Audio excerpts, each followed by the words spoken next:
Hi, I'm Greg Wasco. I'm the head ice technician for the Montana Canadian Trials, held here in Halifax. I think championship ice is just paying closer attention to the little details that happen. Like earlier this week, we had a little frost issue. Solved that problem with the dehumidifier, which had other little underlining issues. So it's paying attention to all the small stuff that the big stuff doesn't really happen too much. You got to be surrounded by really, really good volunteers, and you have to have a really good guy in the second position, which I do here. I have Mark Shirk. He's the head ice technician for the Grand Slam of Curling. You can't really make championship ice without really good water, right? So we always carry our Jet Ice deionization filtration system with us. So that's kind of the first stop of everything. Yeah, so usually we get up around, or I get up anyways, around 4 o'clock. I check my ice monitoring system, and then I come down to the rink, meet the guys, we have a cup of coffee, kind of get the plant kind of rocking and rolling, starting to cool off the ice, cool off the building, getting it ready for everybody that's going to show up, and then start scraping, as you can see in the background. And usually around 10:30 at night, we go home, or we go back to the hotel. We call it home.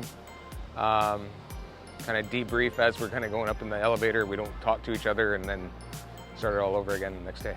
It has to be 100% precise. These curlers are looking to get to the Olympics, and it has to be 100% every time. If I don't hear from them, it means that I'm doing my job. And if I do hear from them, it's they're just critiquing a little bit of the small stuff. The biggest challenge is crowds. I ask for numbers before we open the doors for people to come in to see what's the load of people. Getting the building back down in the right temperature so we can accept 10,000 people into the building without it affecting the ice at all. And making sure the ice surface temperature is exactly the same every draw. So this last draw, we probably made 15 little adjustments just to make sure that it was staying the same. We have sensors all over the place that we try to hit our marks every time. While we're adjusting like air temperature, ice temperature, we're turning on and off maybe some exhaust fans to maybe exhaust some of the heat that's hitting a certain point on the ice. Just fine little tweaks that we do without the curlers finding out. How long it actually takes to install the ice. We start with hockey ice, which a Zamboni goes round and round, and the puck doesn't really care how it gets into the net. We laser level the hockey ice, then we usually hose flood a few times to level it right out. Then we paint. There's probably 84 hours that go into making what you see here today.